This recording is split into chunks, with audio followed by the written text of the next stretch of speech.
I will call the May 5th Plan Commission meeting to order. Mr. Planning Manager, please call the roll. Mayor Olson? Here. Commissioner Hogan? Here. Commissioner Burkhardt is excused. Commissioner Haley is absent. Assistant City Engineer Bylick? Here. Alderwoman Hanneman? Here. Commissioner Leon? Here. We have a quorum. Please rise and join the Pledge of Allegiance. I pledge allegiance to the flag of the United States of America and to the republic for which it stands, one nation, under God, indivisible, with liberty and justice for all. For those of you who are new here or have come to a common council meeting and most other committees have a citizens comment period at the beginning. Plan Commission holds public hearings, so we don't do citizens comment period. We got a couple of public hearings, so you'll be heard then. So with that, first item on the agenda is approval of the regular meeting minutes of April 21st. Any additions or corrections? Moved by Commissioner Leon, seconded by Alderwoman Hanneman.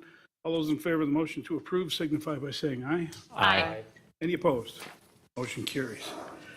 First item on the business matters is a public hearing for Bear Development Incorporated Rise Commercial District Warehouse Office Multi-Tenant Industrial Development and associated parking within the Ryan Meadows subdivision. There are several components to this. Which one do you want to do first? We can do the public hearing on the NRC. Okay, we'll do the public hearing on the natural resource special exception. Mr. Planning Manager, you have a notice to read.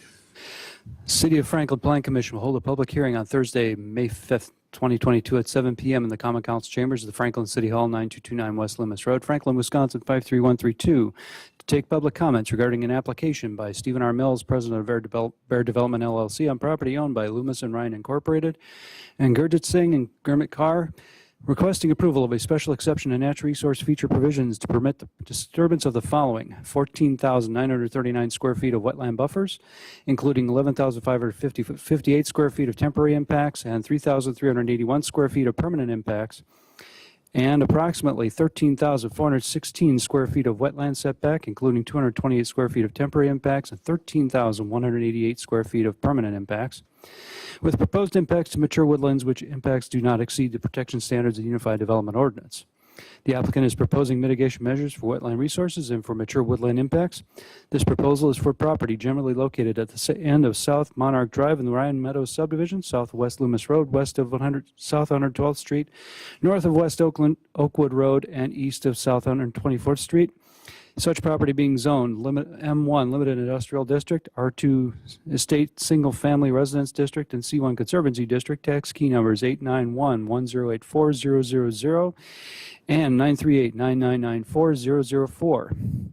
This public hearing is being held pursuant to the requirements of Section 15-9.0110, applications for a special exception to natural resource featured provisions, and Section 15-10.0208, special exceptions to natural resource feature provisions of the City of Franklin Unified Development Ordinance. A map showing the property affected, full legal description, the application, all supporting materials are available for review and may be obtained from the city clerk by way of request to the Department of City Development at Franklin City Hall, 9229 West Loomis Road, Franklin, Wisconsin 53132 during normal business hours. The public is invited to attend the public hearing to provide input. Appears we have a properly noticed public hearing. Who's going to do a presentation?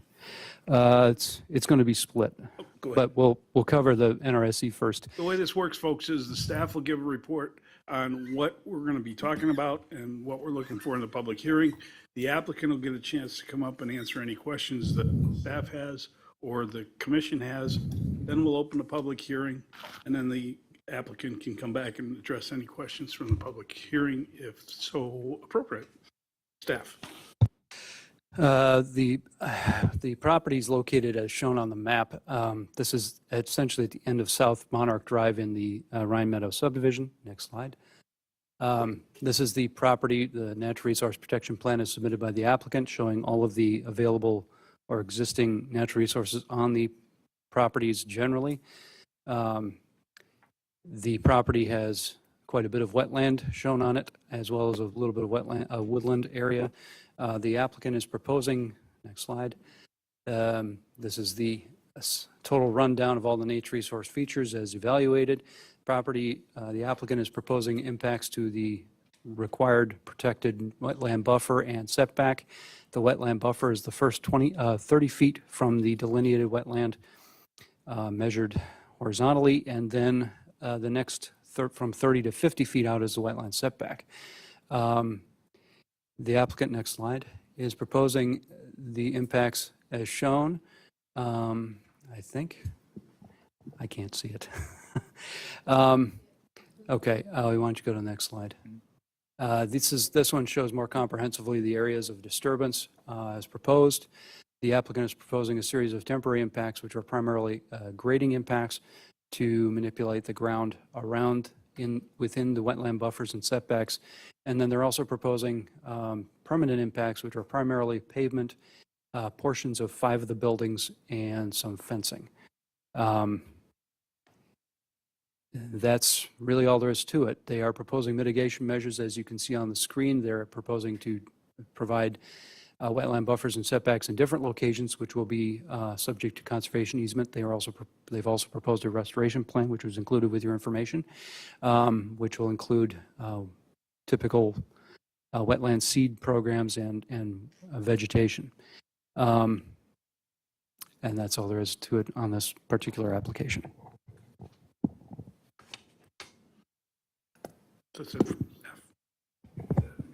That's it. All right, applicant. Oh, Well, Mr. yeah, Martinez because just said that was it. good evening. So the NRC is associated with the site plan application. So just want to mention that the subject site, there's approximately this area, has not been created yet as a property because, I mean, the CSN was approved to create this lot, but it has not been recorded yet. So that's why it shows us that 2 different properties. That is the currently lot configuration. So the proposed use by Rice Commercial District is what they call a business incubator that will include office, co-warehousing, and storage for businesses. For the purpose of the UDO, is considered general warehousing for the use classification of the UDO. 23 acres, 117 parking spaces. It will include landscaping, fencing, lighting, stormwater management facilities, and a total of 18 buildings. I will also include, as you can see here, a trail easement. I mean, it's depicted here, but this was approved as part of the certified survey map. I would like to go over the site plan standards of the UDO for review of these applications to make the decision. 8 is the use, is a permitted use by the UDO, the warehousing in the N1 district. B, for the dimensional requirements, the proposed site plan meets all the setbacks, building setbacks, except the wetland setback that is part of the NRC application. For the site intensity and capacity calculation, that was approved as part of the certified survey map.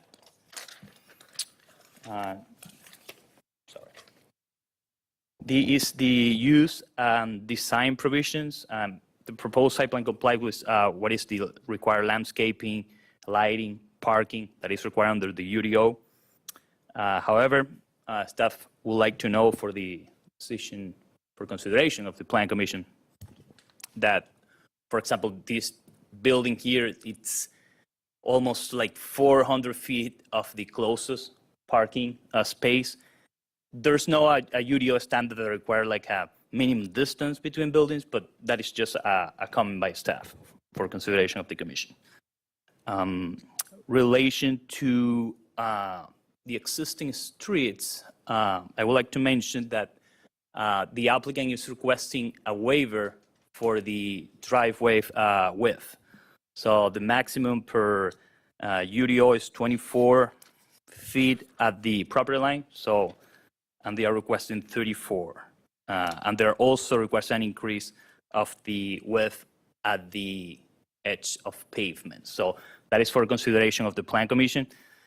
City Development staff doesn't have any concerns about this waiver request because this site is designed for large trucks. They even have loading areas that are 12 by 60, so that will allow even large trucks or semi-trucks. Impacts on surrounding uses. Go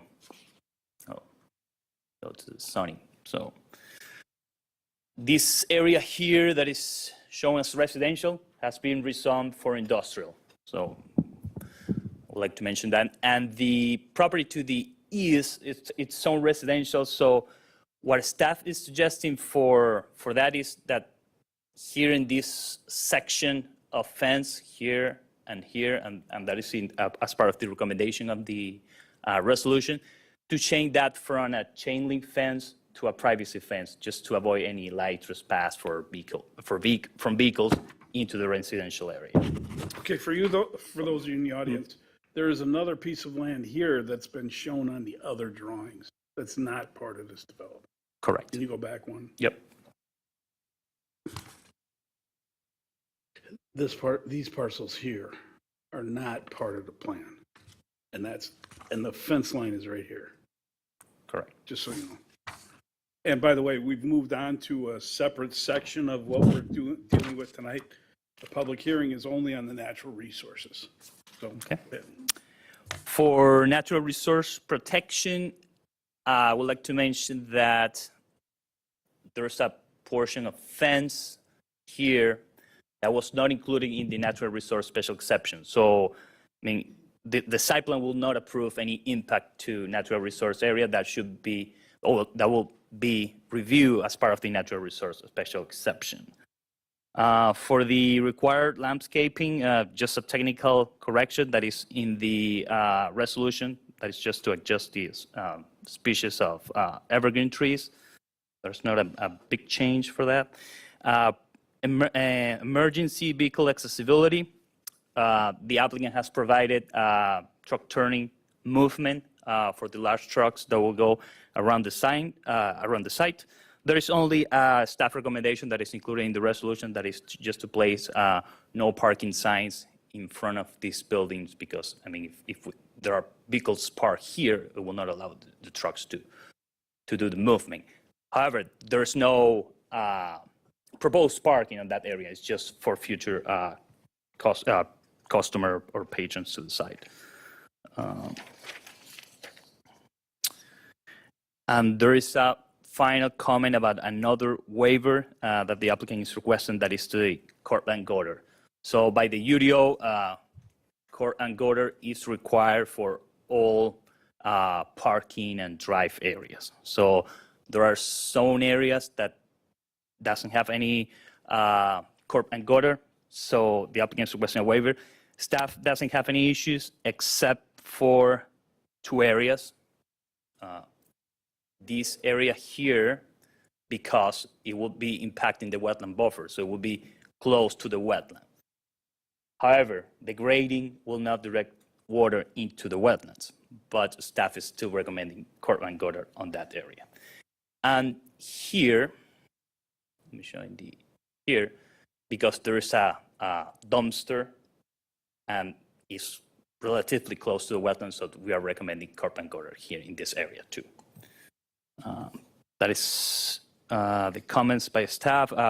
There's an additional comment about the TID district, the tax increment district. Do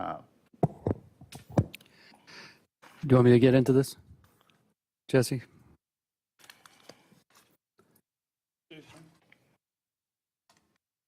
The property at this point in time technically involves two properties. One is within the existing tax incremental district number 6 boundaries as was created. The other one to the west, east. Is not within the TID, and there has to be a determination. And the CSM was approved, but it has not been signed by the city or recorded as yet. And I understand that this becomes one lot pursuant to that certified survey map, but currently part of it exists within the tax incremental district and part outside of it. And that has to be, in order for the parcel to become a single parcel, there has to be, any approval here should be contingent and conditioned upon an amendment to the tax incremental district's number 6 boundaries, and that's pursuant to statute, and that's either to include the entirety of this development newly to be created and recorded property within the tax incremental district or not within the tax incremental district. So, And staff's further recommendation is that one of the, an additional condition related to that is that the applicant can't draw any building permits until that situation, that the boundary line is settled. You've put the pressure on Peggy Stino and, That came from Peggy. I know. Let me put this in layman's language. The TIF district, you can only have contiguous parcels in the TIF district. This will straddle in and out, so the city has to come to a decision as to, is it in the TIF or is it outside the TIF? We need to run some financial calculations to make that decision, so that won't happen tonight. Okay, Mr. Shop, you want any comments? I did have just a couple slides I wanted to present. Do you have that ready? Yes. That one, right? Dan Shop, I'm here, fair development. Property. So I think most of already been in my slideshow. I did want to, I guess, emphasize that property itself, all we're asking for exception, this property is anything that is not obvious part of the wetland actually. So this is the property as it exists. This is a 1937 year. I'm just showing this to size it. The property is probably the farms. The NRPP we went through worried all the natural resources, setbacks. One thing I mentioned is a little over an acre of this property. Property that's probably one of the best parts of the property. Creating. Gone through this 4 areas. However, year after what I really want to show regular is so what you see in the photo, see the reed grass area, that's the wetland. You can see what we're asking is to add side of the. So I want to emphasize that setbacks buffer isn't like typical. This is 365 days. This is all the sediment filled sides on the entering the wetland. Are there is an developed we're actually enhancing.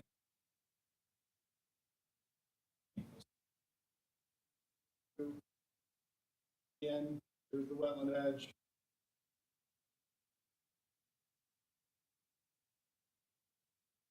Even so, it summer logic helped us out on this.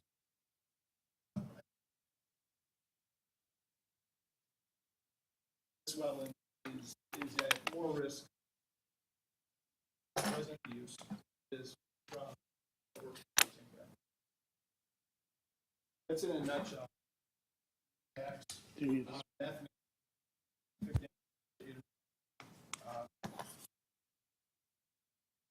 property. Okay, thank you very much. With that, I will open the public hearing. I just want to let the people who will be testifying know that local ordinance requires that you be sworn in and that you swear an oath to tell the truth. That's part of the local ordinance, and the city attorney will do that. So anyone wishing to speak on this matter, please come forward, give us your name and that, well, and wait for the city attorney to swear you in. Anyone wishing to speak?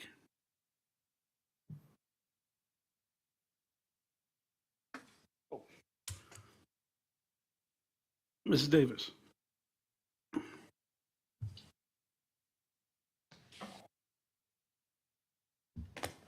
you please raise your right hand? You promise to tell the truth, the whole truth, and nothing but the truth. I do. Please state your name and address. Debbie Davis, 9460 South 96th Street.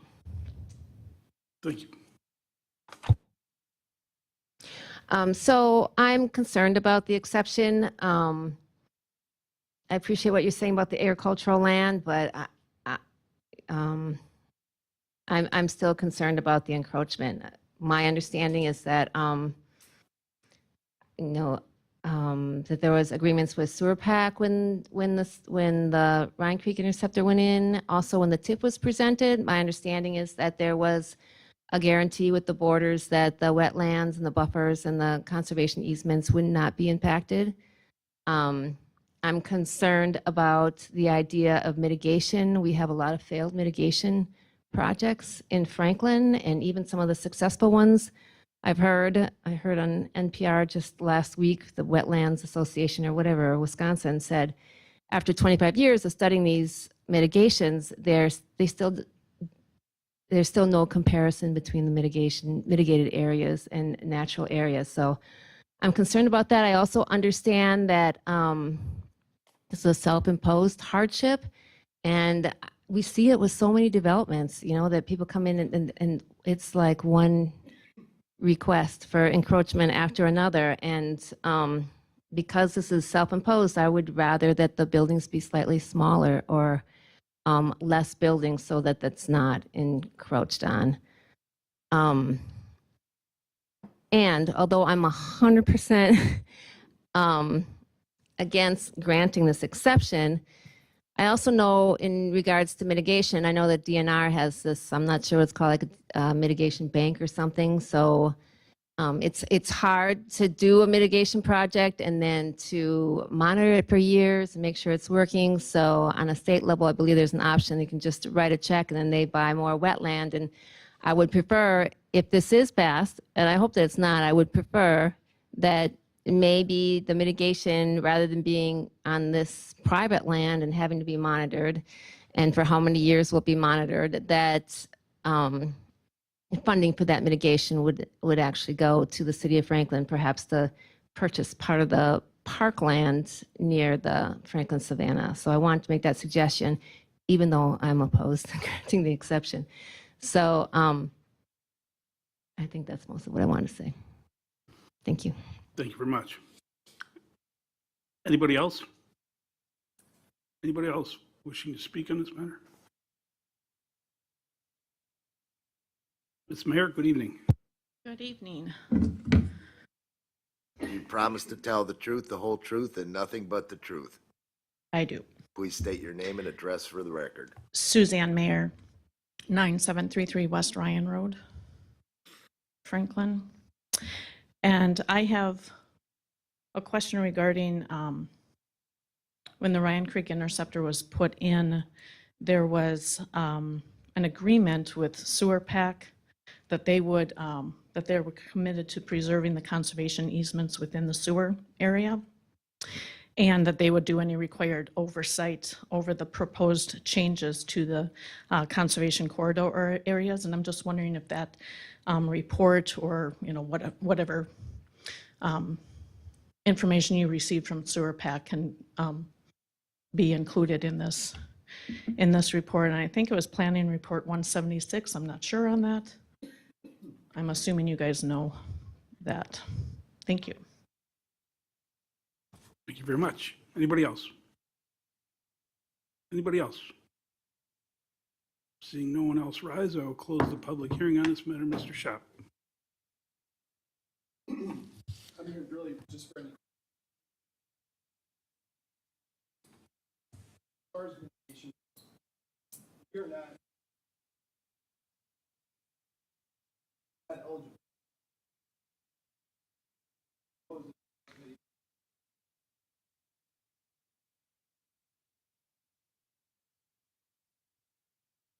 You show one. So I did want to emphasize this, that no wetland. This project is not. And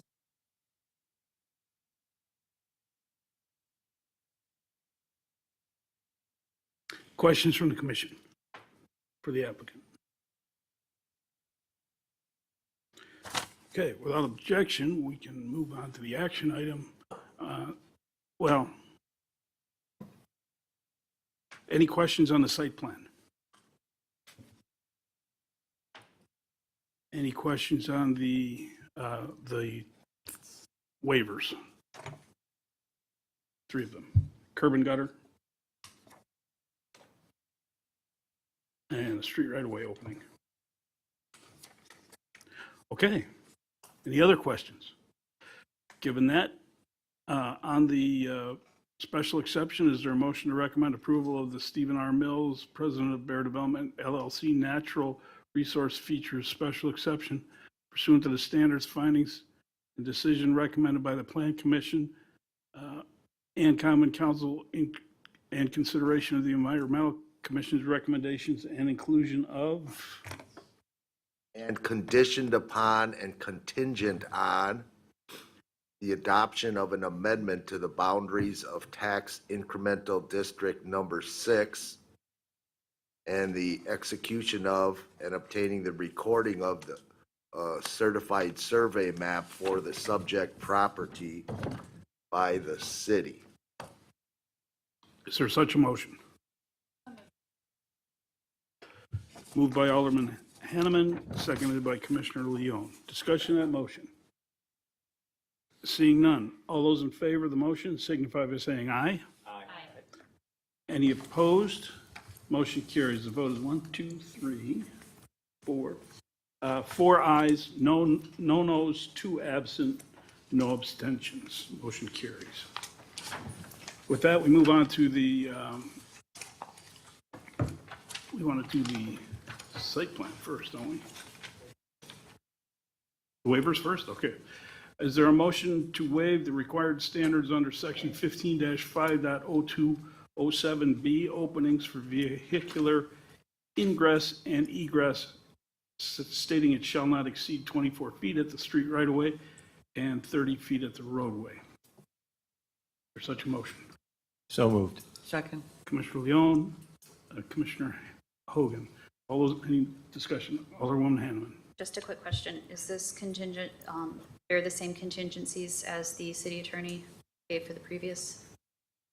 They're only applicable with regard to the site plan, and on the site plan, I'll recommend the same. Okay. Moved and seconded. All those in favor signify by saying aye. Aye. Any opposed? Motion carries. Again, 4 ayes, no noes, 2 absent, no abstentions. Move on to a motion to waive the required standards under 15-50202E1. Concrete curb and gutter will be installed surrounding all new driveways, parking lot, and landscape features, with the exception of the areas outlined by the planning staff. So moved. Second. Hanneman and Leone. Questions? Seeing none. All those in favor signify by saying aye. Aye. Any opposed? Motion carries. 4 ayes, no noes, 2 absent, no abstentions. The site plan, is there a motion to adopt a resolution approving a site plan for the development of a warehouse office facility providing co-warehousing services for up to 120 businesses consisting of 18 buildings with associated parking, stormwater management areas, landscape fencing, a monument sign, and outdoor lighting generally located within Ryanwood Meadows subdivision at the southeast corner of the dead end of South Monarch Drive, to include a privacy fence at the areas indicated on the plan. And Mr. City Attorney. And conditioned upon and contingent on the adoption of an amendment to the boundaries of tax incremental district number 6 and the execution of and obtaining the recording of the certified survey map for the subject property by the city. I hate to tell you, but that was not recorded. Oh, my light is on. Your little one could be on, but I'll do it again.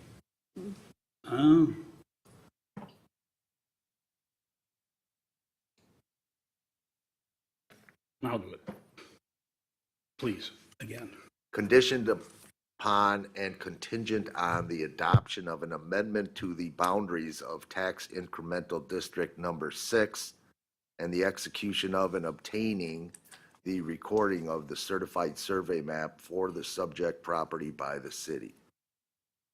Is there such a motion? Hogan and Leon. Questions? Discussion? All those in favor of that motion signify by saying aye. Aye. Any opposed? Motion carries, 4 ayes, no noes, 2 absent, no abstentions. Motion carries. Okay. Thank you very much.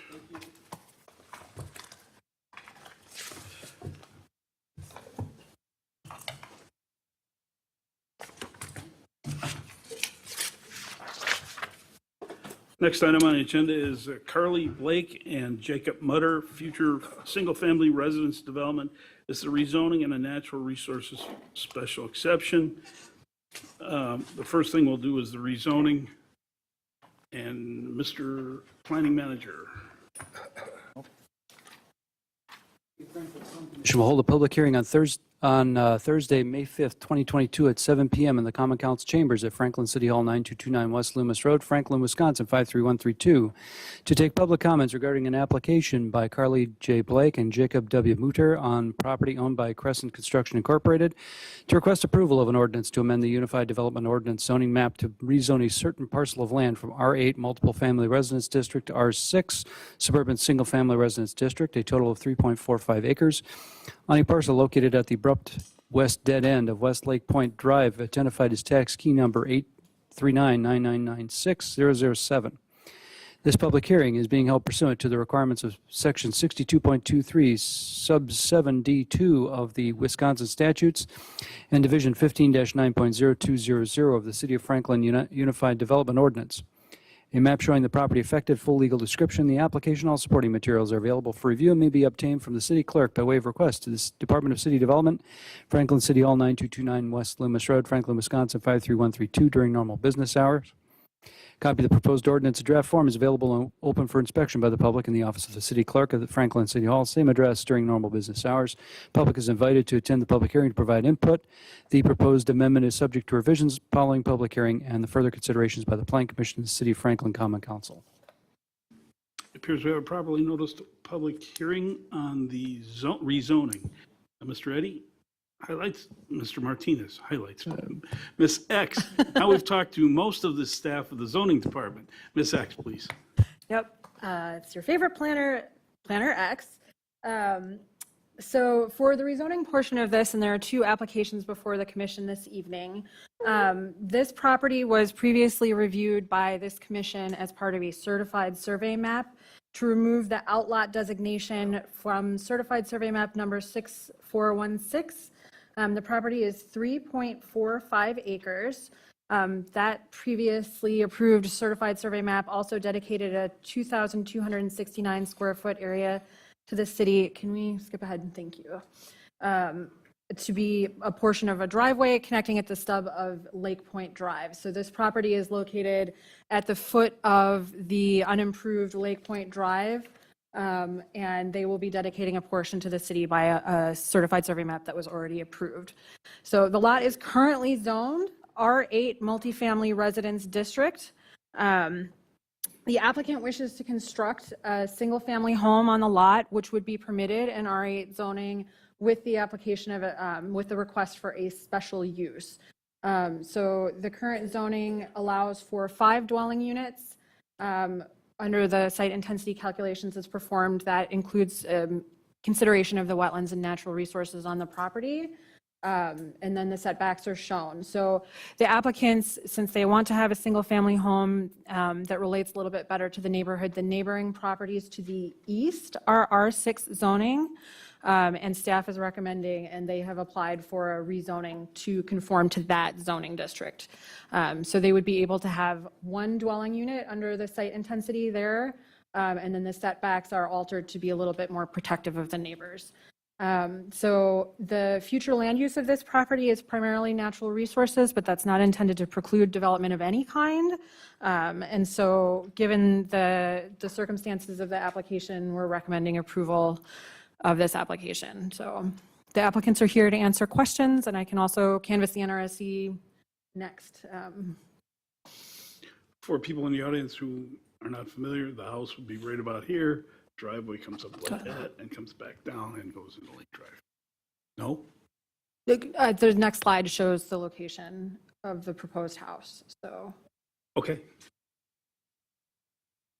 You want to do this site plan? The NRSE? Yep. Oh, no, we better do this separate. Yeah. Okay. We have properly noticed public hearing for the rezoning. This does not require swearing in, so, but you'll all be honest anyway. So anyone wishing to speak, please rise, come forward, give us your name and address, and tell us what you'd like to tell us on the rezoning application. Anyone wishing to speak on the rezoning? It's the rezoning. My property, I'm Maureen. My property adjoins the property in question. My property is R8, and I would like to have the other properties stay that way. I'm against them changing to a single family the way they have it set up. Now, I have more to say about the rest of it, but I'm not for it. Not for it, changing it. Should stay R8. Now, should I proceed with the rest of it, or do you want to wait? Maureen, what do you want to talk about? Well, the rest of how they're going to build and put the road 6 feet off of my property line, how they're going to have their home 10 feet off the property line, how they're going to bring the utilities down, and how I'm against the way they're doing the whole thing. Now, if they came in off of Lake Point Drive and go into the Hey, Maureen? mature coffers, Sure, go ahead. you don't want me to. I'm teasing you, go ahead. please. Well, I'm saying if they would go up there into the mature coffers, that would be perfect for building. But for them to build inside the wetlands, it's absolutely ludicrous. If you ever walk back there, which I have at night, it is so bug infested, mosquito.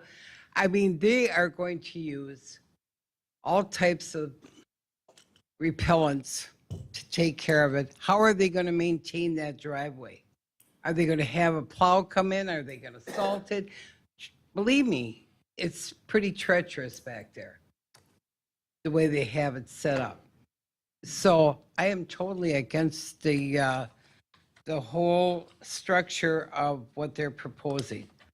If they want to put build on the mature coffers, great. Go for it. It's a beautiful piece of land. But I can't see them bringing the utilities all the way around to I don't even know how long that is. I just got the letter, so I couldn't measure it. And I would have, But I'm saying, and then the circle drive, it's just not conducive to the area. And the wetlands are beautiful there. They will dry up if they do that. And my property will get the brunt end of it because I have a tree line. I have all beautiful trees. That's like a woods back there. And if they use any type of salt or pesticides or whatever, it's going to drain on my land. eventually. And who is going to be responsible when my trees fall over onto their property, on their home, because of all this? Okay, I take care of, what I have to do when the trees fall down. But now I've got to worry about how it's going to fall on theirs because of the pollution. So I am not for it at all. Okay, we're gonna have you back up for the natural resources. All right. So, All right, go ahead. okay, anyone else wishing to speak on the rezoning? Mr. Haneke, good evening. This is 2 times in what, 2 months? No, I haven't been here even for a year or more. Oh, yeah, you were. Okay. Anyway, welcome. Anyway, nice to see you, Mayor. Jesse, nice to see you. All the older persons, very pleased to be here tonight. The thing that makes the most logic, Anthony Hennica, 9114 West Puce Road, okay?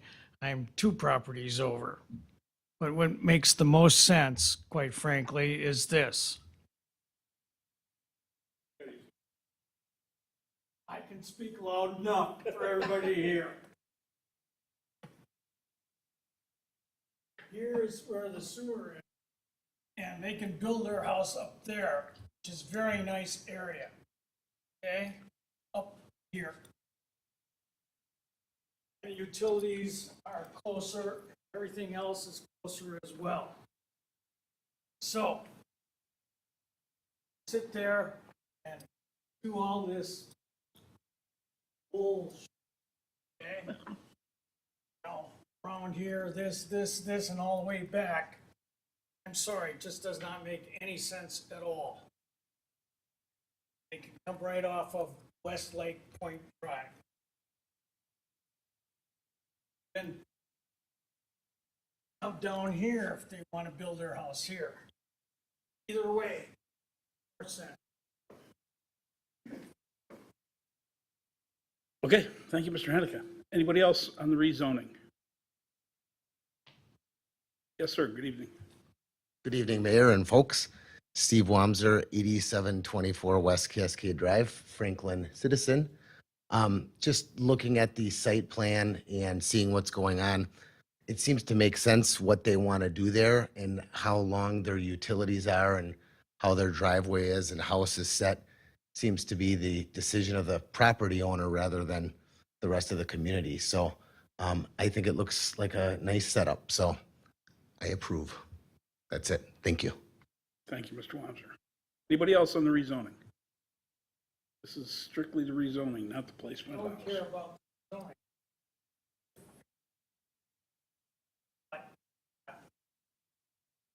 Okay. All right.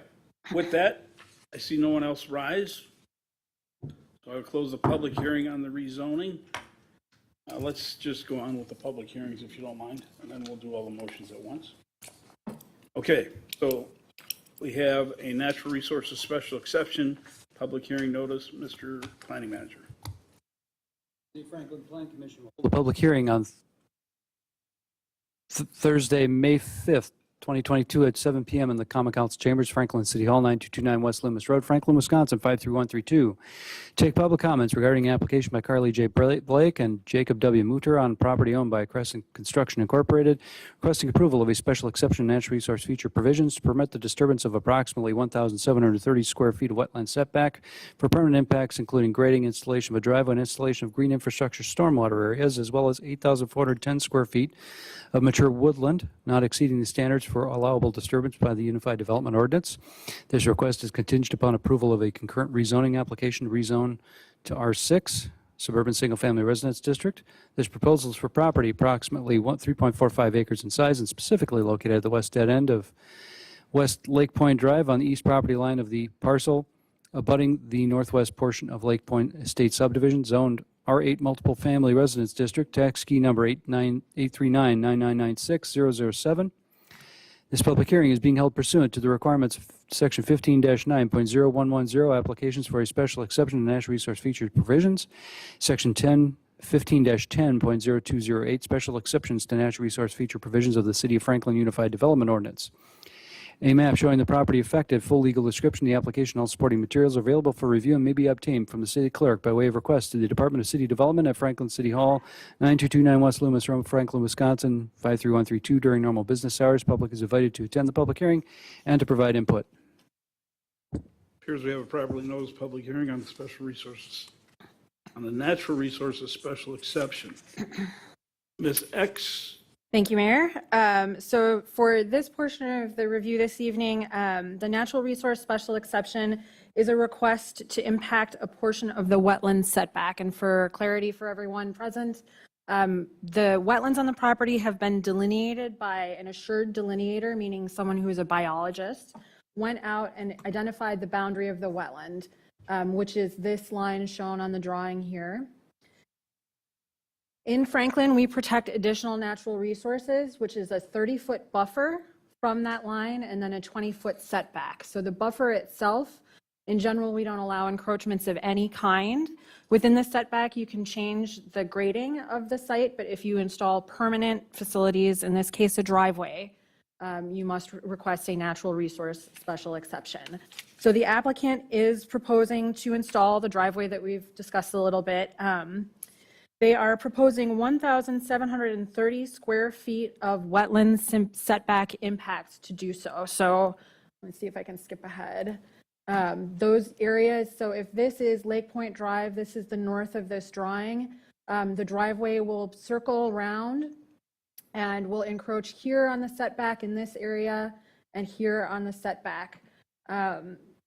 A previous proposal for this property did consider, as part of the certified survey map, a cul-de-sac, which was not desired by the applicants. That would have required additional impacts to the wetland buffer. This area is very much encumbered by that. So I know there was a suggestion that this might be an alternate location, but it's encumbered by wetland setback and buffer. The applicants are also proposing to impact trees on the property, but it doesn't exceed the standards of the UDO to do so. So the majority of trees on the property, can we go back one slide? Thank you. The trees on the property are mature woodlands, so we didn't have them conduct a full tree survey. You're required to survey the boundary. So this is the area of trees, and they're going to be impacting roughly 13% of the tree area. So they may encroach on up to 30% of mature woodland without having to add that to their request. So that is the natural resource special exception request. The applicants are proposing, due to the length of the driveway, they're proposing to install green infrastructure on the site to help handle runoff and stormwater for the property. But they are not proposing any impacts to the wetland itself. That green infrastructure will help protect the wetland. And so no DNR permits are required at this time. Any temporary impacts have to be restored. Any temporary setback impacts have to be restored. And conservation easements, as usual, are required. I cited the wrong items in my report. Those citations in the report are related to site plan approvals. The correct citation is related to the certified survey map. So any conservation easement, those are always required as part of a land division procedure and also as a standard condition of NRSEs. So I have the correct citations if you want to hear them. The Environmental Commission heard this item on April 27th, and they did recommend approval without changes to the recommended conditions. And so with that, I'm happy to entertain questions. And again, the applicants are here. you get me first. Yep. Can you go back one slide? No, go forward one slide then. Somehow we've got to come to a better way of doing this, presenting this for the public and those of us who have to make decisions on it. Unless I knew what was going on here, and it took me a while looking at it. We don't have drawing tools. So Know anybody that could fix that? So for the public, here's the wetland. Right in there. There's a wetland buffer, which is right here. Is that correct? yes. So people can see what's, and it extends around here. Right? Yep. And then there's an additional area called a wetland setback, which provides additional protection, but it's not as stringent, and that's right here. Well, see, now we get lost in the it's this one here. So that's why these gold boxes, this driveway is impacting the wetland setback, not the wetland buffer and not the wetland. Similarly up here. Here's the setback is here. I'm sorry, the buffer is here and the setback is here, and it's obviously running through the setback. So they're asking for relief from this and this, impacts on the buffers. On the setback. On the There s- are no impacts to the buffer proposed, but thank you for the clarification. All right. On the least restrictive, they're asking for some relief. For permanent impacts, correct. Okay, all right. Does the applicant have anything they wish to speak or any questions from the commission for the applicant? Yep, your choice.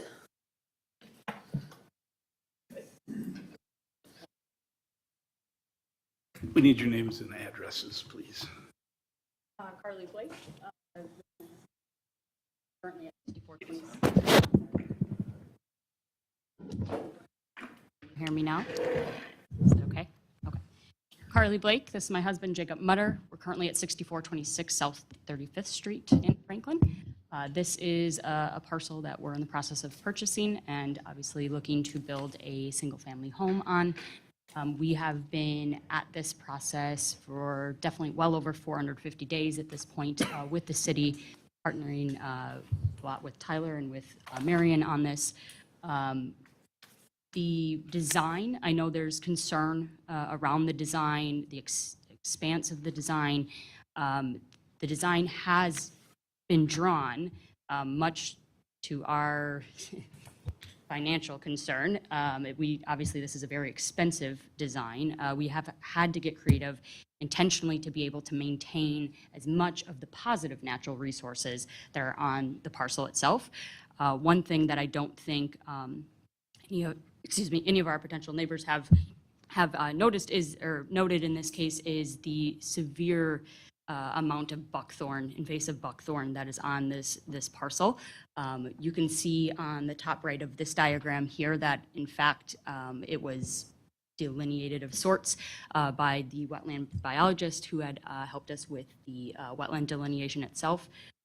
So with that buckthorn, my understanding of buckthorn is the reason it's an invasive species is because of the extended growing season, meaning that it can grow earlier in the season and later in the season. So generally, deciduous trees that lose leaves, generally are impacted heavier than conifers that don't lose, like pine needles, white pines in this case.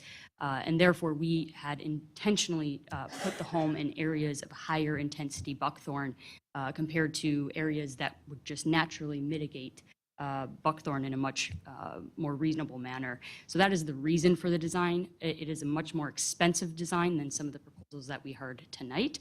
We're willing to take that on for the sake of the natural resources, actually. So I think that's where there's maybe just some misunderstanding that our intention is actually to preserve as much of the positive, beneficial natural resources on this parcel as possible, not, take down these beautiful conifers to the north, of which we heard last week during the Environmental Commission meeting. That was one of the concerns that was brought up by that commission is maintaining the conifers on the north side.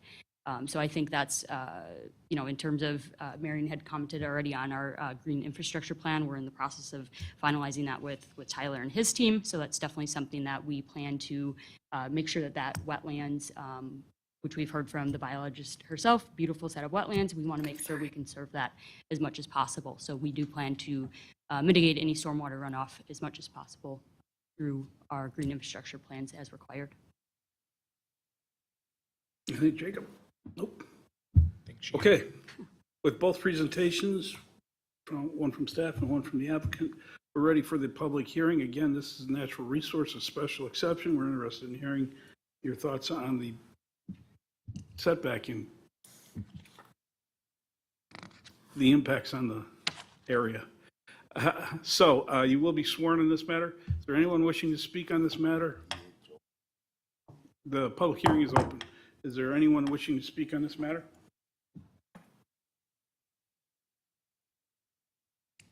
Okay, Maureen, we're going to need to swear you for something. Do you promise to tell the truth, the whole truth, and nothing but the truth? Please state your name and address. 9022 West Putes Road. Go ahead, Maureen. Okay? Okay. My property adjoins the said property. With the buckhorn and all the trees there, if that was cleared off, there's no reason why it couldn't be built in there. That could be cleared, and there could be housing in there. As for the wetlands, believe me, it is encroaching on it. It is going to dry it up. And who is going to maintain that driveway? They have to come in with utilities all the way down. Who's going to, like I said, maintain the driveway in the winter? And in the summer, they're going to be cutting the grass and there's whatever. And that does hurt the wetlands. I don't use any pesticides on my property. I have a dandelion park right now. Okay, my lawn is. I don't care. I cut it and I don't put nothing on it. Okay, I don't put salt out either on anything. And who's going to police these people and say, hey, are you doing it? Are you not doing it? All of a sudden a tree falls, my property starts getting wrecked. The wetlands are gone, and what do? It's too late. They're there. So my attitude is it's very upsetting to see the way they're doing it. If they want to build up on the top on the land, that's great. They can still enjoy that property. There's no reason why. They can walk down there, whatever. The way it is, it's wrecking that property. It's wrecking the wetlands. And I'm not for it at all. That's all I have to tell you. I mean, it's unbelievable. And they're going to donate property so they can get the utilities to come through. Now picture the sewer, water, and electric and gas and all these people constantly coming down. You tell me that's going to be good for that wetland? I doubt it. Okay, that's how I feel about it. I'm totally against it. Thank you, Mrs. White. Thank you. Mr. Hanukkah. Anthony Hennica, 9114 West Putes Road. Yes, I will tell the truth. Do you promise to tell the truth, the whole truth, and Yes, nothing I but do. the truth? Okay. So, I have a question for you people. Tony, use the mic. Where are you going to build your house? Tell me where you're going to build your house on this map. Where it says proposed development. The bottom. There?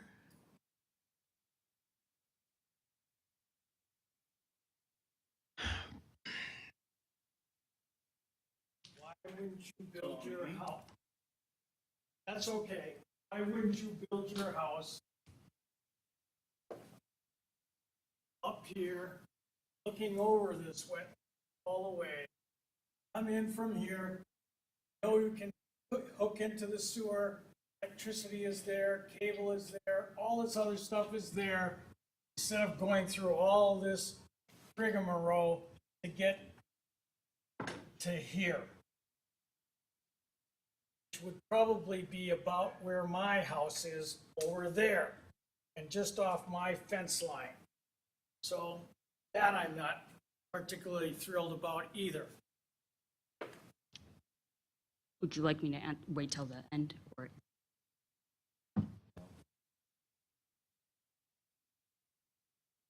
How you're gonna get that sewer line down through that low area, and it's gonna be next to nothing, no pitch or anything to go through that area down.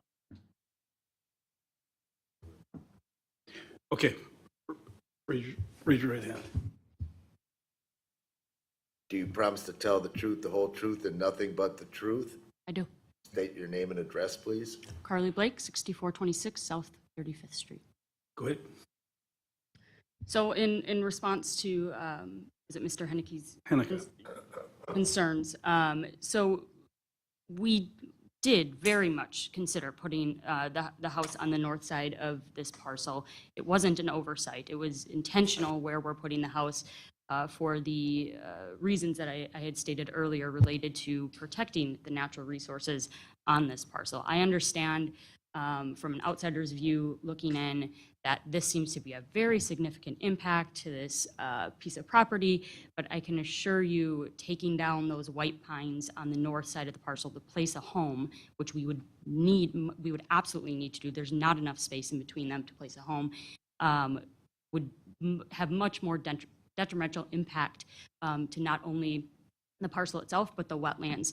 We know this because our wetland delineator, our assured delineator, she delineated this parcel back in 2002. The wetlands at that point were 1.4 acres in size. So we know that just the natural resources on the property, the buckthorn specifically, is continuing to choke out all of these positive natural resources and impact the wetlands directly today with no development whatsoever. So our proposed development here would look to address and maximize the effectiveness of removing as much of that buckthorn as possible so that these wetlands can actually thrive.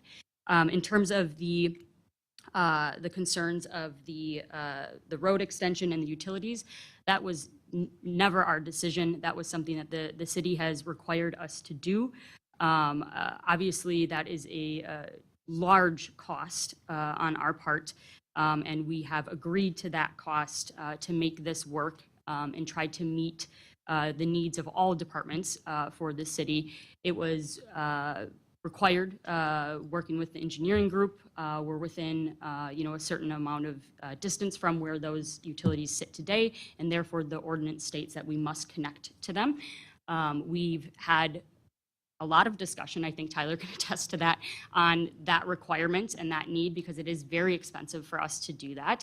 But we ultimately have been informed that we need to do that. So the reason for the road extension, the impact there is because we are not allowed to place the driveway directly off the end of West Lake Point Drive. We have to place it 90 degrees to the road. So in order to do that, we're going to have to pay, again, a very expensive cost to extend roughly 20-ish feet of road so that we can get that driveway access for the home.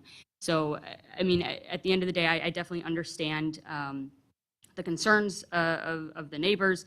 I think there's a misconception that we're going to come in there and just clear out a bunch of trees. That's certainly not the case. Our intention is to maintain, again, as much of those beneficial natural resources as possible. And that as far as maintaining the driveway, snow removal and such, my husband happens to own a Ford F-250 with a plow on the front. I don't have any concerns for snow removal. Okay, thank you very much. I would encourage you guys to get with those guys, because Tony's sometimes a nice guy, and Maureen's. Be a real bastard. You didn't need to say that. And Maureen's a very nice person too, so it would be good to be good neighbors. Anyway, we're still in a public hearing on the natural resources special exception. Is there anyone wishing to speak? Yes, ma'am. Good evening. New to me, so I don't normally. Hold on one second. Oh, sorry. Raise your right hand. With the whole truth and nothing but the truth. I do. Please state your name and address for Robin Staniszewski, 8851 West Lake Point Circle. We're actually on all of you to the right of the wetlands. My concern is, can you, with the long driveway and that, how many more houses are going to be able to be built on there? Is there not going to be any more houses? Is your house going to be the only one able to be built on that land? I can answer that. Okay. There's no room for any more. Okay, that's all I needed to know. Thank you. Thank you, ma'am. Anyone else wishing to speak on the subject? Anyone else? Attorney Henneke. I remind you, sir, you are still under oath. Thank you. I've always wanted to do that to an attorney. Yeah, okay, that's fine. Anyway, if you go by my house on 9114 West Putes Road, they're called giant thuja conifers. So whatever you would do at the north point there to get rid of those, they grow to 3 to 5 feet a year. I planted them 6 or 7 years ago. You've been by my house. Those things are great screen, everything. And you can replace the conifers if you put your home on the north side, which will be easier for you and less costly to go into Lake Point Drive's sewer, get the utilities from there and everything else. And you can look long down the, wetlands, okay? That makes the most sense of anything. Thank you. Thank you, Mr. Hennigan. Anyone else?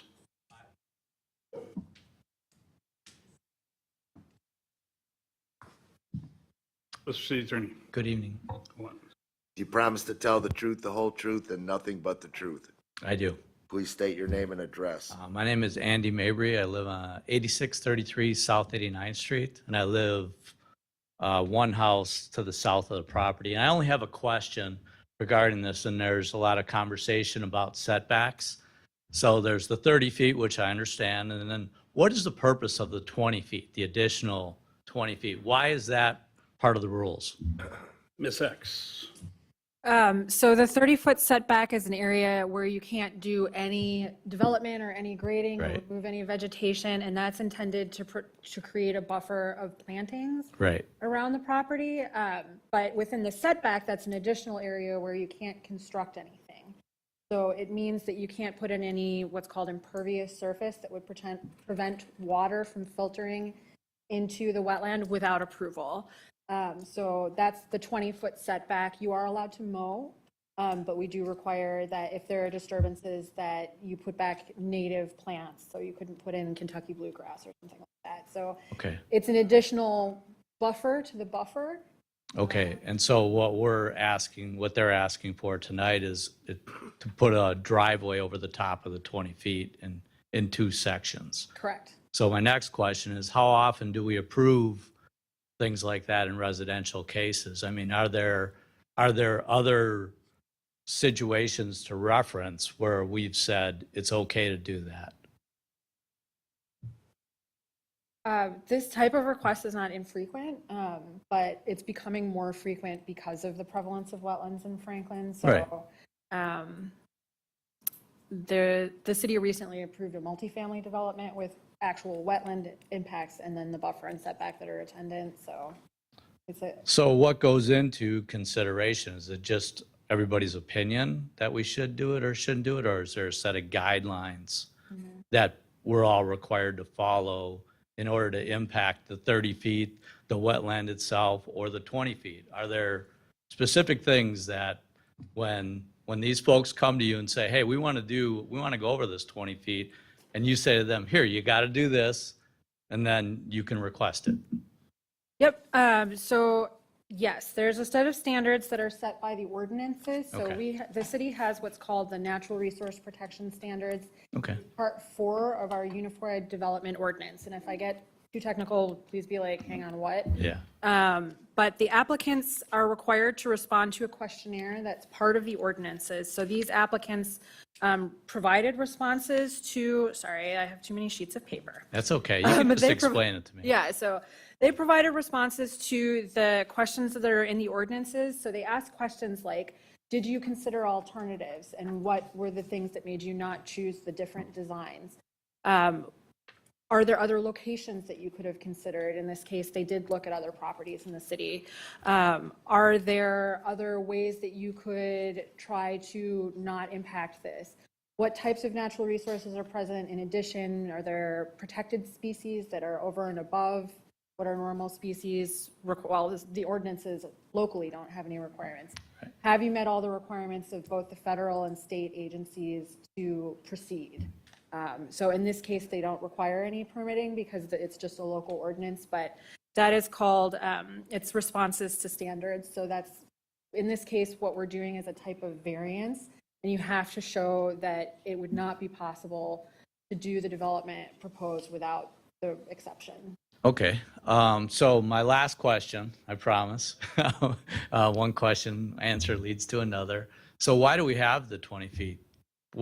Do other cities have it, and why do we even have it why do we make people's lives miserable to, or Or do we just say, hey, we're just gonna, we want to protect the wetland? What's the purpose? Mr. City Attorney. This particular section of the Unified Development Ordinance Yeah. was put together a little over 20-plus years ago. And there were Plan Commission reviews, Common Council reviews. There was a subcommittee of members of each as well as staff. And off the top of my head and recollection, those meetings went on for about a year and a half. Not bad. And then for, haven't heard it lately, but probably for a decade and a half after they were adopted, often heard, and here and there, including from employees of the Department of Natural Resources, that they were the most restrictive conservation ordinances in the state of Wisconsin. And with regard to that 30-foot buffer and additional 20-foot setback, that's not part of DNR regulations or whatever. DNR just regulates the wetlands, so it's Got it. above and beyond. Okay. All right. Thank you. I appreciate you answering the questions. Thank you. Appreciate you being here. That led me to another question. Give us your name again. Robin Staniszewski. Do you want the address too, or? No, we're recording it and it's being streamed, so just. Okay. My question is then, if you take away that 20-foot buffer and now you have the 30-foot buffer, do you have to add does that lose another 20 feet into that 30 feet? Or is it just going to be just cut off and that's it? Do you know what I'm saying? This request is for a permanent impact to this wetland setback, so you're correct that it's going to just be a removal of that, and then whatever the difference is, which it's difficult to see on this drawing, that will just remain. There's not going to be an addition of setback, if that makes sense. Okay. So yeah, it's a permanent impact to the setback. So the 30 feet is where it's going to be cut off and that's it? They're not proposing any impacts to the 30 feet, so. But it'll be like, okay, you're taking like 10 feet into that 20 feet, so it's 10 feet from the 30 feet. So and this is the reason why we bought our land, was because of the wetlands. I grew up in the country. I was not a city girl. And my husband bought me the land because of it. Sorry. I guess what I'm looking at is the concern that I know I lost my battle for 400 feet of a deck because it interfered with the wetlands somehow.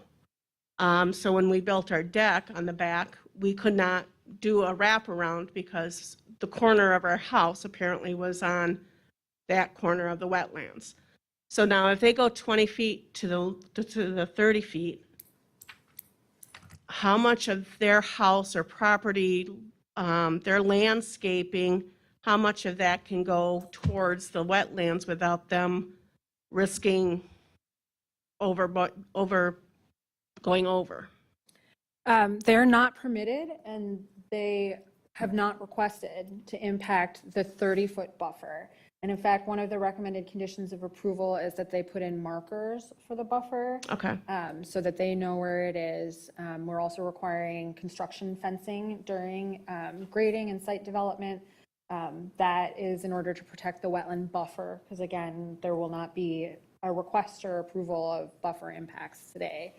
So while they are putting in a driveway here and it's right, so it's this area here, this gray, and then this area here, this little bit right here. Well, it's the square footage is described in the report, but those are the areas of wetland setback that they're going to be impacting. So you're correct that it's a permanent encroachment, but It's a beautiful part of the land, so it's great to be there. Thank you. Anyone else? Anyone else? Seeing no one else rise, I will close the public hearing on this matter. Any statement from you folks? Best. yes, if you want to. Okay, so I guess hopping back to the rezoning discussion, just requesting that the commission consider waiving the final landscape plan. This is 15-90203F. So part of the condition for rezoning approval is that a final landscape plan be reviewed. Our intention, it's a bit of a chicken and egg situation where the placement of the house is going to be largely dictated by the natural resources on the property. Again, we're trying to maintain much of the beneficial natural resources that are there. So we are hesitant to submit a final landscape plan. We end up adjusting the house 10 feet, 5 feet this way, wherever, to best fit the current existing natural resources there. We want to include that as part of the landscape. So we're landscape plan, excuse me. So we're hesitant to submit a final plan and be held to that unnecessarily. So we ask that the preliminary plan that we've already submitted, green infrastructure strategy to the engineering team, as well as to Marion's team, we request that be accepted to suffice for that condition of rezoning approval. Ms. Bax. That is a condition of the ordinances. It is not a condition that will be added to the rezoning resolution itself. So you are required to provide planning staff with a landscape plan, and I think we can work out an appropriate time to do that. But it is not a condition of the approval resolution, so. Questions from the commission? Commissioner Leon. One member of the public had a question about the positioning of the house. They had referenced that it's 6 feet from the property line. I don't know if that's accurate or not, but to staff, based on the proposal for the house, is there any exception required for the structure, not the driveway, the house? I don't think so. I just want that affirmed. The house is required to meet the minimum side yard requirement of the R6, pending unless they come to you, the BZBA, for a variance. They're required to meet the minimum side yard, which is 10 feet. The 6-foot reference is for the driveway, and that's required under a separate section of the UDO, that the driveway has to be a minimum 6 feet off. Okay, so side lot line. the house is not within 6 feet of the property line. That's correct. Okay, That's correct. thank you. Good question. All right. Which do we want to do first? I do have a request related to the NRSC portion of that, but I didn't know if you want. So, and then in terms of the, excuse me, the NRSC request, we are requesting that the financial sureties, which are inherently could be part of that for the restoration of the temporary impacts within reason of the NRSC application. We ask that those be waived. Again, this is a privately funded project. We already have a very large potential chunk of financial sureties being placed with the engineering group for sake of the utilities. So tying up all of these funds, we're not afforded the same level of financial luxuries that large corporations and developers are. So being privately funded, tying up excessive funds at this point would really debilitate the project as a whole. So we're asking that be waived as well. Is that under our purview? So the Plan Commission is able to require financial sureties, and if there was like a large scope of a mitigation plan here, staff would have concerns, but given that they're providing green infrastructure, I think that's okay. The Plan Commission may require it, though, so that's within your The purview. Planning Commission needs to require it as opposed to waive it.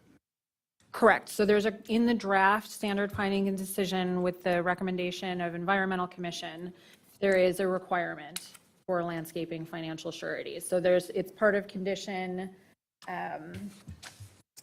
number 4 in the draft standards findings and decision. So the ordinances do require temporary impacts to the setbacks be restored, and then you could require that there be a financial surety related to that. It is the commission's discretion. But currently that condition is a recommended condition from the Environmental Commission. Did they recommend an amount? No. You can Okay. you can wipe it out if you want. I'm sorry, Heath?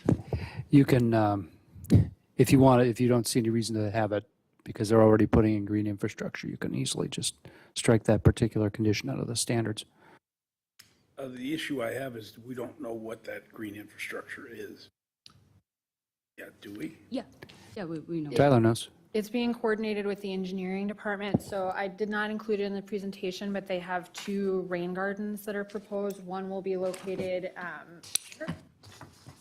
So yeah, the mouse isn't working. Um, Guide me.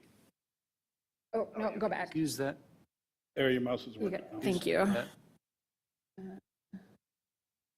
So there will be Well, that's the One- roundabout. within this area, and then another located, yeah, you got it, or let's have it. southeast corner. This, yeah, correct. So, and because that is part of their stormwater design, and they'll be required to ensure it in other ways, it seems prohibitive. All right, well, let's give this a try, and the plan commissioner who makes the motion can add on or subtract. I have one more request before you guys. I'm sorry. I don't know. We're here for you. Go ahead. It's not my forte. The very last one, and this is something that Mary and I were just talking about today, so I'm not sure the flexibilities here. But the requirement of conservation easement, typically in regards to, again, approval of an NRSE application.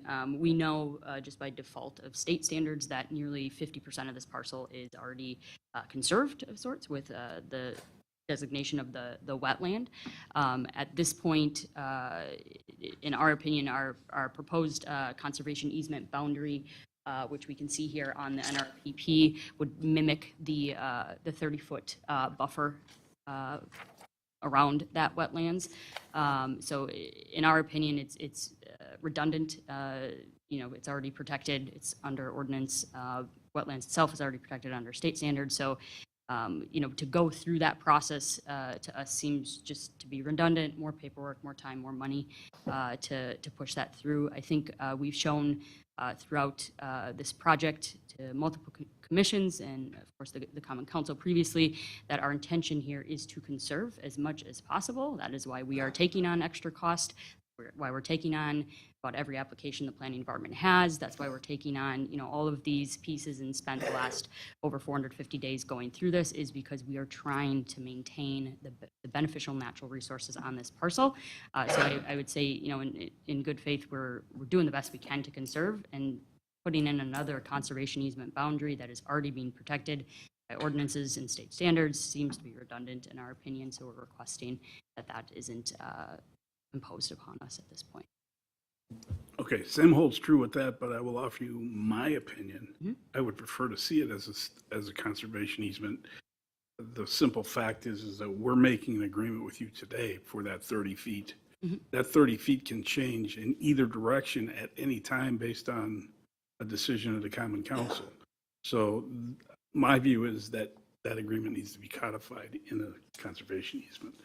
And my planning staff is going, are you kidding me? Did the mayor just say that? Mr. City Attorney. Conservation easement is required pursuant to the Unified Development Ordinance, and the conservation easement is not just for the purpose of stating the boundaries. It has prohibitions with regard to that property and things that can be done, and right of entry for the city to inspect, et cetera, et cetera. And it's not debatable because it's required. Figured I'd ask. I'm not familiar enough with it. We're still here is no. Ms. X. The city attorney is obviously correct. I will also note that this is a requirement of the certified survey map approval that was previously reviewed and approved. So there's a number of requirements in the UDO related to land divisions that require conservation easements, and that requirement was already imposed earlier. So this is effectively, we have not documented the conservation easement yet pending this process, because we knew that there would be impacts to natural resources that therefore could not be included. But without the conservation easement, the CSM would be null and void. Okay, which do you want to do first? NRSE? No. I would think rezoning. Is there a motion to recommend approval of an ordinance to amend Unified Development Ordinance zoning map to rezone a certain parcel of land from R8 Multiple Family Residence District to R6 Suburban Single Family Residence District, locating at the west dead end of Lake Point Drive, approximately 3.45 acres. Hanneman and Leone.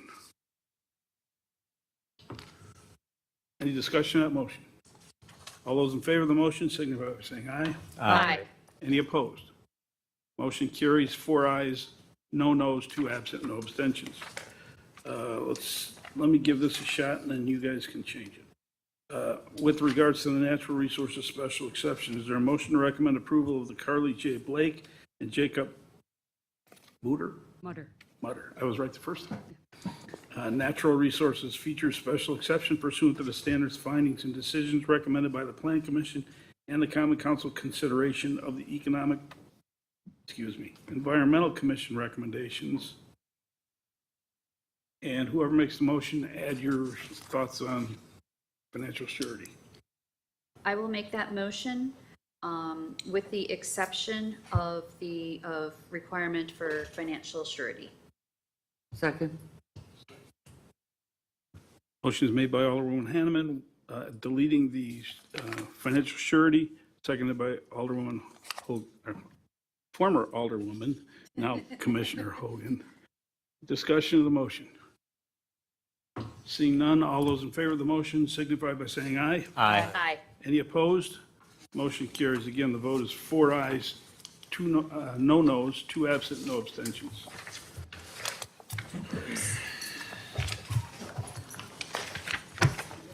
With that, we move on to item 3. Mr. Mayor, Commissioner Leone. before moving on, I will just, for the record, let you know that I have to leave in less than 20 minutes. So if we think that these items will go longer than that, we might need to table them because I think I will take you under quorum when I depart. Thank you very much. I think we're okay. You count as quorum. We'll do it. You count it as quorum. Yeah, I count as quorum too, so it's okay. It's Yeah. 4? Okay. Counts. Thank you for the Yeah, correction. quorum is 4, yes. Timothy S. Tresick and Karen Tresick, single-family residents. This is a recommendation to the Board of Zoning and Building Appeals for a area exception. Mr. Eddy, Mr. Planning Manager.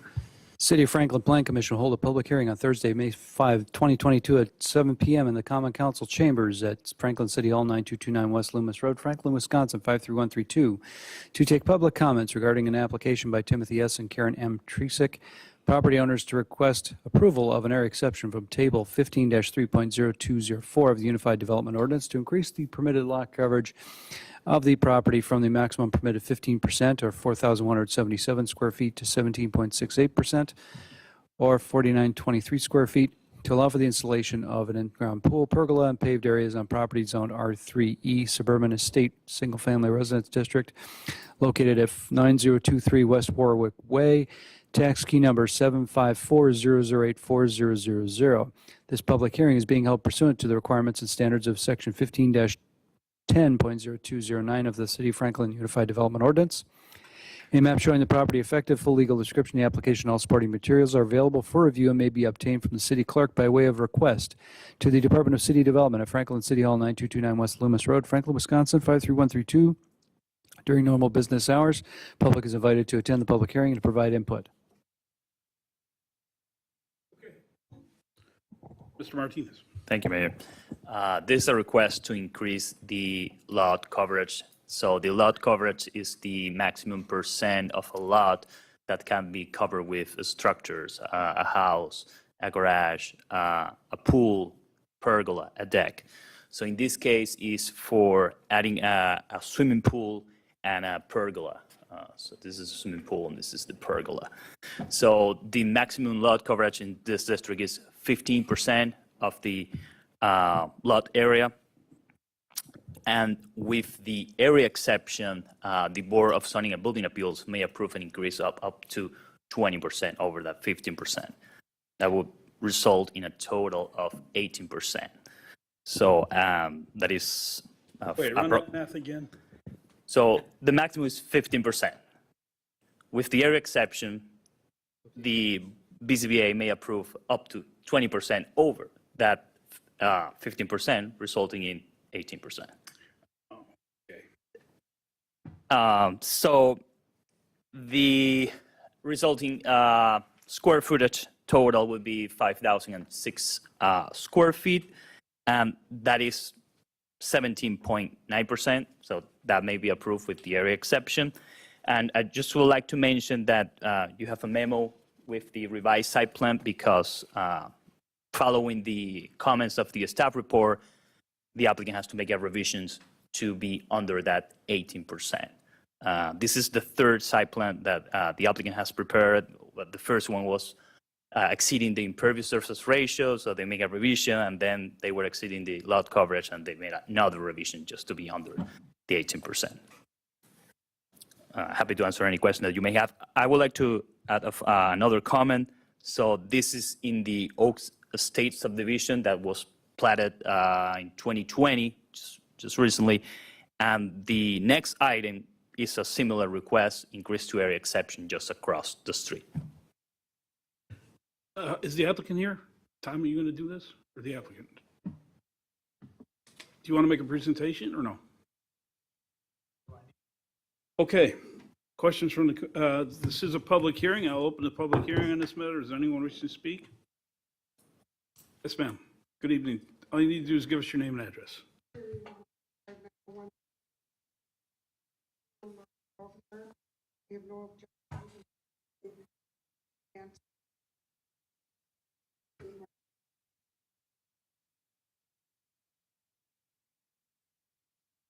Thank you. Anyone else? Good evening, sir.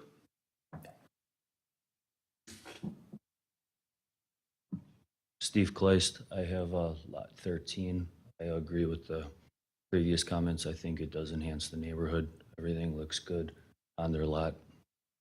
Excellent. The previous, Ms. Wanzer, can you come and do yours again? I did not have the microphone turned on. Shame on me. I'm Cherry Wamser, 5901 West Cascade Drive, and we own lot 12. And we think that this would enhance the neighborhood and do not object to the exception for the extra coverage. Thank you. Thanks again. Second time. Anyone else wishing to speak? Anyone else? With that, I will close the public hearing. The applicant is here if you have any questions for him. Or the applicant representative. I just have an additional comment, Mayor, that we received an email from the subdivider, Mr. Maxwell Oaks, that he is in support of both requests that are presented this evening. Any questions from the commission? Is there a motion? Motion to recommend approval of an application for an area exception to allow for a maximum lot coverage of 17.68%, that being 4,923 square feet. The applicant requests an area exception from table 15-3.0204 of the Unified Development Ordinance to exceed the R3E Suburban Estate Single Family Residence District maximum lot coverage standard of 15%, which would be 4,177 square feet of exception, by approximately 2.68% to allow for the installation of an in-ground pool, pergola, and paved areas for property located at 9023 West Warwick Way. So moved. Second. Hogan and Leone. Questions on the motion? All those in favor of the motion signify by saying aye. Aye. Any opposed? Motion carries. Again, the vote is 4 ayes, no noes, 2 absent, no abstentions. Move on to Andreas Baraxis. Pool party, that's all I just was saying. Yeah, well, yeah. Andreas Baraxis, single-family residence construction. This also is an area exception. Mr. Eddie. City City of Franklin Plan Commission will hold a public hearing on Thursday, May 5th, 2022 at 7 p.m. in the Common Council Chambers of Franklin City Hall, 9229 West Loomis Road, Franklin, Wisconsin, 53132. To take public comments regarding an application by Andreas Baraxis, property owner requesting approval of an area exception from Table 15-3.0204 of the Unified Development Ordinance to increase the permitted lot coverage of the property from the maximum permitted 15% or 4,862.7 square feet to 17.6% or 5,718.8 square feet to allow for the construction of a single-family residence in the Oaks Estates subdivision on property zone R3E, Suburban Estates Single-Family Residence District located at 9044 West Warwick Way, tax key number 75400740000. This public hearing is being held pursuant to the requirements and standards of Section 15-10.0209 of the City of Franklin Unified Development Ordinance. Map of showing the property effective full legal description, the application, all supporting materials are available for review and may be obtained from the city clerk by way of request to the Department of City Development of Franklin City Hall, 9229 West Loomis Road, Franklin, Wisconsin, 53132 during normal business hours. Public is invited to attend the public hearing and to provide input. Mr. Martinez. Yeah, thank you. Similar request, as I said before, the previous property was here and just across the street. This is the request that is presented. Well, the difference is that the previous one was for the swimming pool and the pergola. This is actually for the single-family home and the garage. The numbers are similar from 15% to 17.6%. I don't have any additional comments about this one. So. Anything from the applicant? Okay. This is a public hearing. Anyone wishing to speak on this matter, please rise, come forward, give us your name and address, and tell us what you want to tell us. Sir, Cherry Wamser, 5901 West Cascade Drive. We have Lot 12, which is very near this, and we have no objections. In fact, I think this will be a jewel to have in the city of Franklin. We have no objections to the exception. Thank you. Thank you, Ms. Wanzer. Anybody else?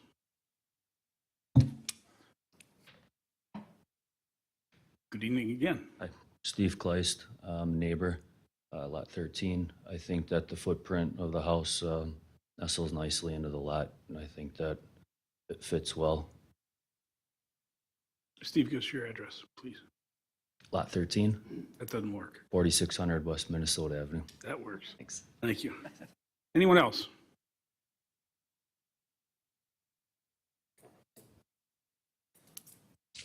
Good evening.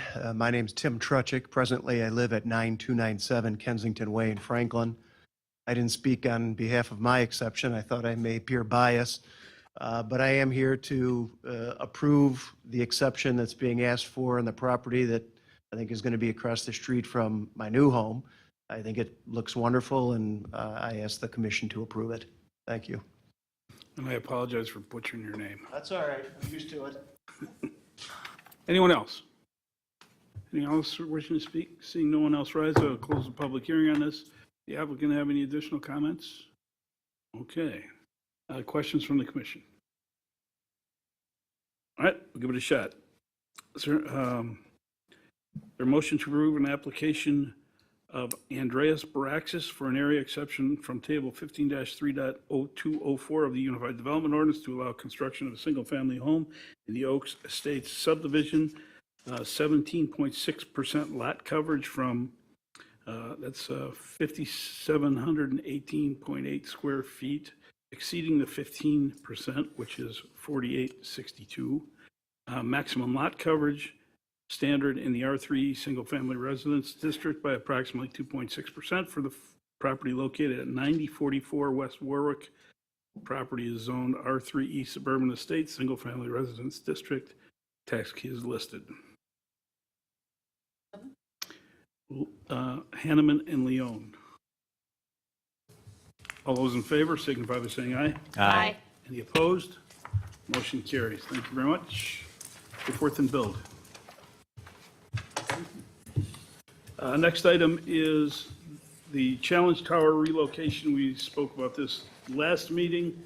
I asked for it to be held over such that the applicant could speak with the landowner. I understand that's happened. I understand it's A-okay by the landowner because I talked to him this afternoon. there any questions from the commission? Okay, no questions from the commission. Let's go to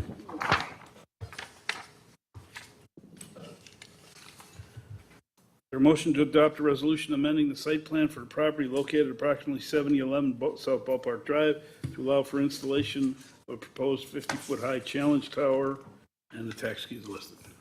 So moved. Second. Leon and Hanneman. All those in favor of that motion signify by saying aye. Aye. Any opposed? Motion carries. Is there a motion to adjourn? So moved. Second. Hogan and Leon. All those in favor? Aye. Any opposed? Motion carries. Just under the wire. Yeah.